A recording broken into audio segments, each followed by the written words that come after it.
नमस्कार प्यारे दोस्तों, कहानी डॉट गाथा में मैं सुप्रिया आपका हार्दिक स्वागत करती हूँ। दोस्तों, मैंने कहीं पढ़ा है कि यदि आप तनाव कम करना चाहते हैं तो आप अपने घर में एक पशु या पेट पाल लें। बहुत हद तक पालतू पशु के साथ जब आप अपना समय व्यतीत करते हैं तब आपका स्ट्रेस कम हो जाता है। दोस्तों, हमें यह समझना चाहिए कि पशु कोई चीज नहीं है, बल्कि जीवित जीव हैं जो हमारी करुणा, सम्मान, दोस्ती और समर्थन के योग्य होते हैं। लोग कहते हैं कि सभी जीवों में, सभी जानवरों में कुत्ता धरती का एकमात्र जीव है जो आपको खुद से भी ज्यादा प्यार करता है। दोस्तों, यदि आपके घर में या आस पड़ोस के किसी भी घर में कोई जानवर पला हो तो उनसे पूछिए, वे उसे घर का सदस्य ही मानते हैं। जैसा लगाव या आत्मीयता हम अपने घर के लोगों से रखते हैं, वैसा ही अपनापन उससे भी हो जाता है। पर दोस्तों, जहां गहरी आत्मीयता होती है वहां बिछड़ने का डर भी होता है। आत्मीयता हमें प्रेम के बंधन में बांधती है तो उस बंधन के टूट जाने से मन अशांत हो उठता है। हमारी आज की कहानी भी प्रेम के एक सूत्र को बताती है।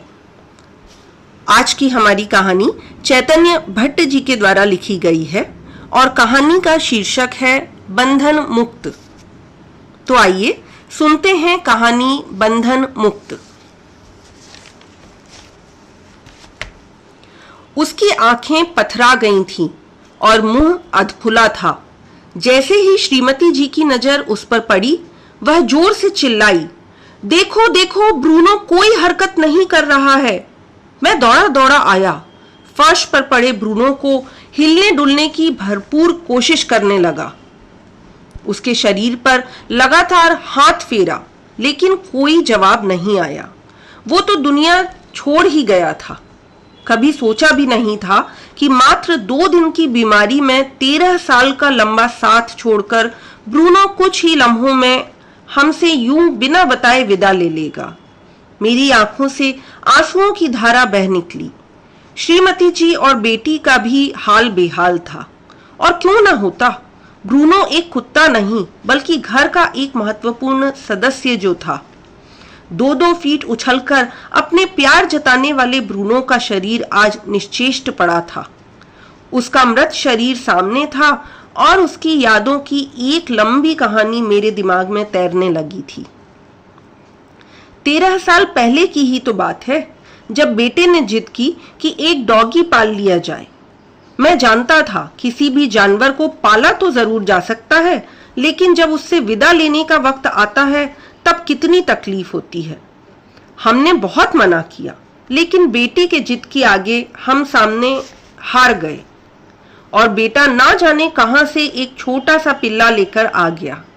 उसी ने उसका नामकरण किया ब्रूनो, और ब्रूनो धीरे धीरे घर का एक सदस्य बन गया।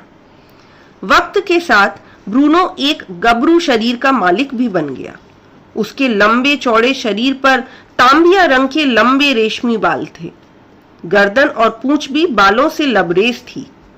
इसी बीच हमारे घर के निचले हिस्से से हम ऊपर के कमरों में शिफ्ट हो गए और ब्रूनो ने नीचे रहकर घर की रखवाली की। ब्रूनो घर तो आ ही गया था, लेकिन कहीं ना कहीं उसके साथ एक बंदिश सी भी आ गई थी। जब भी कभी बाहर जाने की बात होती तो ये सवाल सामने खड़ा हो जाता कि ब्रूनो को किसके पास छोड़कर जाएं। इस बंधन से मुक्ति पाने के लिए ये निर्णय लिया गया कि ब्रूनो को किसी और को दे दिया जाए। अब बहुत हो गया, अब ब्रूनो की इस घर को जरूरत नहीं। हमने एक परिचित के घर पर उसे छोड़ दिया। उसके लिए बनाए गए खटिया, उसमें बिछने वाले बिस्तर, उसके खाने पीने का कटोरा, उसकी दवाइयां, सब कुछ उनके हाथों में दे दी और यही सोचा कि शायद ब्रूनो का और हमारा साथ बस इतने ही दिनों का था। लेकिन ब्रूनो ने तो जैसे तय ही कर लिया था कि वो रहेगा तो हमारे साथ ही। दूसरे ही दिन वे मित्र उसे और उसका सारा सामान लेकर आ गए और बोले, इसे संभालना हमारे बस की बात नहीं है। जिस ब्रूनो को हम बंधन समझकर किसी दूसरे को विदा दे आए थे, उस बंधन का एक बार फिर से हमको एहसास हुआ। ब्रूनो सबका प्यारा तो था ही, लेकिन एक सवाल बार बार फिर खड़ा हो जाता था कि यदि कभी हम बाहर जाएं तो ब्रूनो को कौन देखेगा, वो किसके पास रहेगा, उसे किसके पास छोड़ेंगे। ऐसे ढेरों सवाल हमारे जहन में आते थे और एक बार फिर उससे मुक्ति पाने की हमने कोशिश की। पड़ोस में रहने वाले एक मालगुजार परिवार की गांव की आलीशान कोठी थी। उनसे जब चर्चा की कि ब्रूनो को आप रख लोगे क्या, तो वे सहर्ष ही तैयार हो गए और एक दिन हम ब्रूनो को उनकी कोठी में छोड़ आए। सोचा कि अब ब्रूनो बंधन से हमें मुक्त कर देगा, लेकिन कहते हैं ना कि जिसके साथ आत्मा से जुड़ाव हो जाता है उसकी कमी पल पल खलती है। ब्रूनो भले ही उनके घर पर था, लेकिन उसके यहाँ होने का एहसास हम लोगों को हर पल रहता था। इंतहा तो तब हो गई जब ब्रूनो रोज रात को हम लोगों के सपने में आने लगा। समय बीतता रहा, लेकिन ब्रूनो की यादें पीछा ही नहीं छोड़ रही थी। काफी सोच विचार के बाद यह निर्णय लिया गया कि ब्रूनो को वापस ले आया जाएगा। उनसे निवेदन किया कि हमारा ब्रूनो हमें प्लीज वापस कर दें। पहले तो वे भी उदास से हो गए, लेकिन चूंकि ब्रूनो हमारा था इसलिए उसे वापस देने के लिए तैयार हो गए। जब 4 महीने बाद हम ब्रूनो को वापस लेने उनकी कोठी पर पहुंचे तो ब्रूनो उछलकर कार की अगली सीट पर जा बैठा ताकि अब हम उसे छोड़कर कहीं न जाएं। और एक बार फिर ब्रूनो हमारे पास आ गया। अब मैंने भी सोच लिया कि अब ब्रूनो को अपने से जुदा नहीं करेंगे, और वो ही हुआ।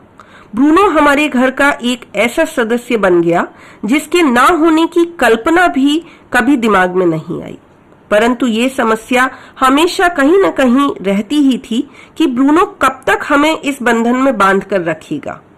कई बार उसे अपने पास बैठाकर हम उसे उलाहना भी देते थे। देखो ब्रूनो, तुम्हारे कारण हम लोग कितनी बंदिश में जी रहे हैं। बरसों हो गए हैं, कभी बाहर नहीं जा पाते। हमेशा यही ख्याल बना रहता है कि यदि हम लोग कहीं बाहर गए तो तुम्हारा क्या होगा। क्या सोच रहे हैं आप? अचानक ही श्रीमती जी की आवाज ने चौंका दिया। सामने ब्रूनो का पार्थिव शरीर पड़ा था। मैंने उसकी अधकुली आंखों में झांका और मुझे लगा जैसे वो मुझसे कह रहा हो, आप लोग मुझे बंधन मानते थे ना, आज मैं खुद इस संसार के तमाम बंधनों से मुक्त कर रहा हूं। आप लोगों को इस बंधन से अब आजादी मिल जाएगी। अब आप लोग जहां जाना चाहते हैं चले जाइए। अब न ब्रूनो है न उसका बंधन है। हम लोग सिर्फ खामोश ब्रूनो को देख ही रहे थे। तो दोस्तों, अभी आपने सुनी कहानी बंधन मुक्त। मुझे उम्मीद है कि आपको ये कहानी जरूर पसंद आई होगी। दोस्तों, आप यदि अपनी कोई कहानी लोगों को बताना चाहते हैं या सुनाना चाहते हैं तो आप मुझे ईमेल कर सकते हैं। मेरा ईमेल एड्रेस है kahani.gatha@gmail.com। यदि आप इस कहानी के बारे में अपने विचार व्यक्त करना चाहते हैं तो वो भी आप मुझे ईमेल के माध्यम से भेज सकते हैं। एक नई कहानी के साथ फिर आप सभी से मुलाकात होगी। तब तक के लिए आपकी दोस्त सुप्रिया को इजाजत दीजिए। नमस्कार।